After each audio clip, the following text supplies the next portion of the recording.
생각을 해주시면 감사하겠습니다. 자, 일단 프론트엔드 개발자는 어떤 사람인가에 대해서 제가 발표를 할 예정인데 그 전에 이제 간단하게 아이스 브레이킹을 통해서 야. 제가 어떤 인생을 살아왔는지 한번 짧게 보여드리도록 하겠습니다. 가운데 거. 제가 살아온 맥락입니다. 직업적인 맥락을 보자면 크게 왼쪽에 하나 있고 오른쪽에 하나 있습니다. 예, 저는 건축공학과를 나온 프론트엔드 개발자입니다. 건축공학과를 4년 동안 다니고 개발자라는 직업을 어떻게 할 수 있었을까 많이들 궁금해 하시는데 쉽지 않은 결정이었습니다. 실제로 건축공학과에서 성적도 괜찮았었는데 네, 어떻게 이제 개발자를 하게 되었는지 한번 보도록 하겠습니다. 4년제 대학 이제 끝나자고 할 때쯤에 그 홍제동의 어떤 아파트에서 그 인턴을 하는 그런 얘기가 있었습니다.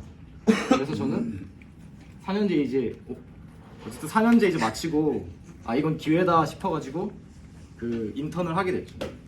인턴 일을 하게 되면서 이제 건축 일에 관한 것들을 많이 배웠었는데 크게 두 가지가 있습니다. 이걸 보고 연상되는 게 있으실지 잘 모르겠습니다. 첫 번째는 해 뜰 때 출근하고 해질 때 퇴근합니다. 작업자들이 작업물을 볼 수 있으면은 볼 수 있는 내내 일을 합니다. 그리고 두 번째는 한국 지도가 나와 있습니다. 정착을 할 수가 없는 문화입니다. 하나의 건축 현장은 2년에서 3년 만드는데 운 좋으면 서울인데 어쨌든 전주가 될 수도 있고 해외가 될 수도 있습니다. 그래서 미래를 꿈꾸기 굉장히 어려운 환경이었죠. 그래서 건축 쪽으로는 갈 수 없겠다 생각을 했었을 때 굉장히 막막했어요. 근데 이제 어떤 일을 해야 될까 고민을 하는 와중에 제가 2학년 때 교양으로 들었던 수업이 하나 있습니다.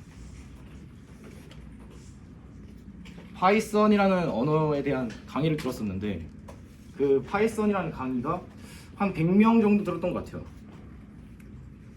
오른쪽에 에이플이라는 아이콘이 나와 있는데 제가 이야. 동일한 점수 없이 전체 수석을 했었습니다. 찐 개발자다. 수석 경수.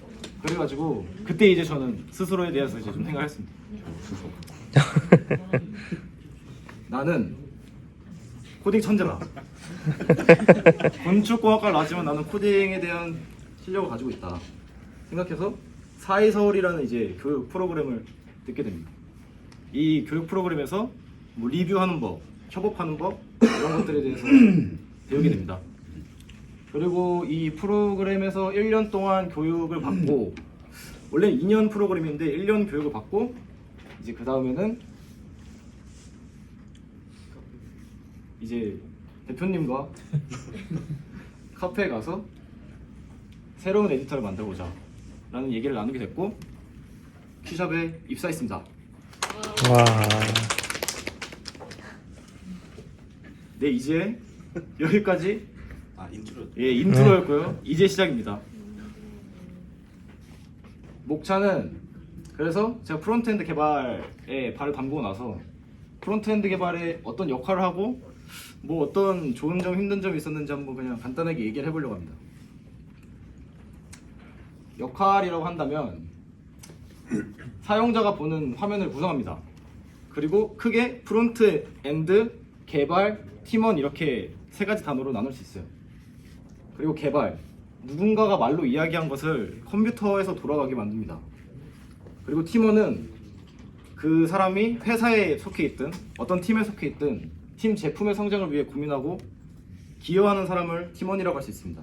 이 세 가지 단어가 합쳐졌을 때 프론트엔드 개발자가 되는 거죠. 그래서 프론트엔드 개발자라면 이런 역량을 가지고 있어야 됩니다.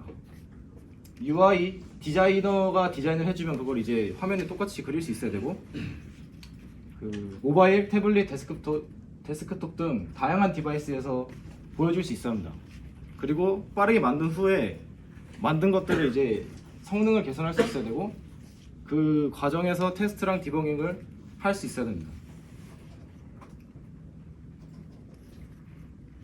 만약에 게시판을 만들라는 그런 니즈가 들어왔다면 이제 서버 개발자와 이런 대화를 하게 됩니다.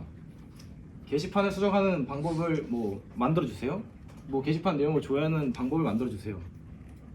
이런 식으로 오면은 서버에서 이제 그런 방법을 만들어서 프론트엔드 개발자한테 넘겨줍니다. 이 방법을 API라고 보시면 됩니다.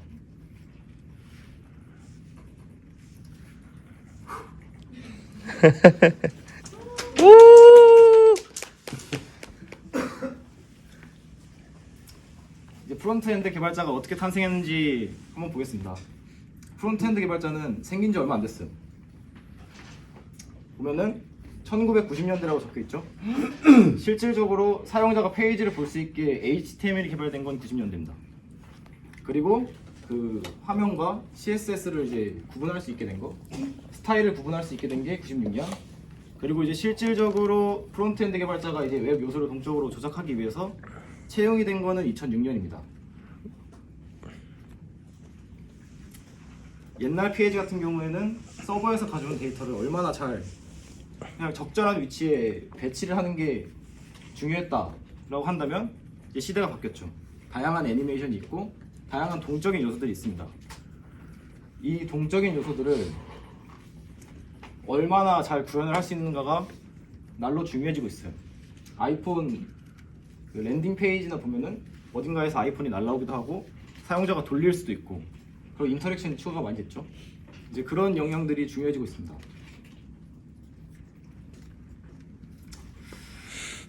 이제 프론트 개발자가 힘든 것에 대해서 좀 얘기를 해보겠습니다. 힘든 점은 프론트엔드 개발자가 생겨난 지 얼마 안 됐는데 그 중에서도 계속 바뀌어요. 트렌드가 계속 바뀌고 그 바뀐 것을 계속 따라가야 되고 공부를 해야 됩니다. 그래서 성장 속도가 어마어마하기 때문에 트렌드를 놓치면은 금방 도태됩니다.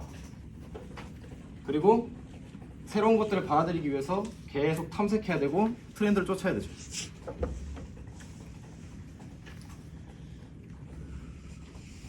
여기 보면은 2016년에 리액트, 뷰, 앵귤러 이렇게 있었는데 계속 해가 거듭할수록 새로운 기술들이 나오고 점유율을 가져가는 게 보입니다.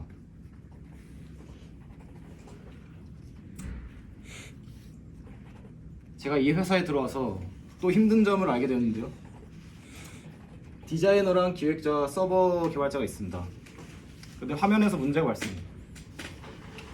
화면에서 문제가 발생한다면 모든 전문가들의 시선이 프론트엔드 개발자로 향합니다. 승섭님은 알맞는 아이폰이 없더라고요. 기계가 되었다. 데이터베이스가 됐습니다. 마침 휴가셔서. 다행이네요. 어쨌든 이런 힘든 점이 있습니다. 대신에 제가 프론트엔드 개발자를 하게 된 이유이기도 하고 프론트엔드 개발자의 좋은 점이 있습니다. 아까랑 비슷한 배치인데 개발 프로세스의 마지막을 담당하고 있는 게 프론트엔드 개발자입니다. 그리고 프론트엔드 개발자를 거치면서 소통이 되는 경우가 많고 저는 그런 좋은 사람들과 긍정적인 소통을 할 수 있다는 것에 되게 이점을 느껴서 프론트엔드 개발자를 선택하게 된 것 같습니다. 그리고 마지막인데 프론트엔드 개발자는 비교적 자신의 작업물 그리고 다른 전문가들이 한 곳으로 모아놓은 그런 작업물들에 성취감을 느끼기 굉장히 쉽습니다.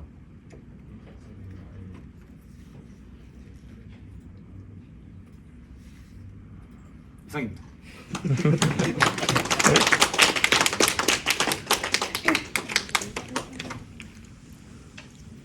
질문. Q&A가 있을까요? 프론트 개발하시는 거 적성에 잘 맞는 것 같아요. 좋은 점은 좀 맞는데 약간 성장을 해야 되는 부분도 있는 것 같습니다. 좀 더 개발의 마지막 수문장답게 좀 꼼꼼해야 되는데 그런 부분을 좀 향상시켜야 될 것 같습니다. 혹시 다른 프론트엔드 말고 뭐 백엔드나 이렇게 직종을 변경하실 생각을 해보신 적은 있으세요? 그러니까 항상 고민하는 부분이니까 프론트엔드가.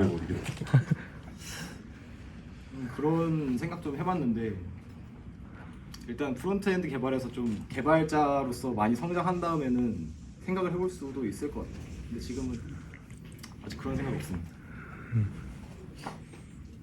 근데 파이썬에서 왜 프론트로 갔어요?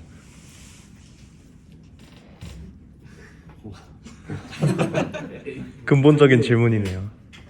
파이썬은 한 2학년 때 들어서 4학년 될 때쯤에는 많이 까먹기도 했고 그때 제가 어떤 분의 글을 읽었을 때 그 분이 써두었던 그런 장점들이 너무 저한테 와닿아서 프론트엔드 개발을 했던 것 같습니다. 그래서 어차피 제로 베이스에서 시작하는 거면은 나한테 맞는 직종을 정하자 해가지고 했습니다.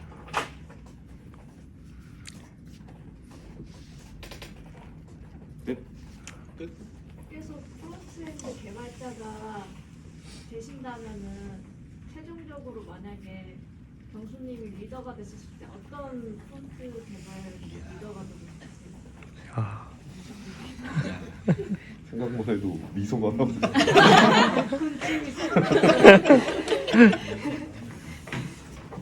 리더가 된 모습을 생각을 해본 적 없는데 저는 그냥 리더는 어떤 리더든지 그 팀원들한테 좀 안 좋은 부분들을 보일 수밖에 없다고 생각해요. 안 좋은 얘기도 좀 해야 되고 그럴 수밖에 없는데 그런 어쨌든 관리라든지 이런 것들을 좀 잘 할 수 있는 그런 리더가 되고 싶습니다.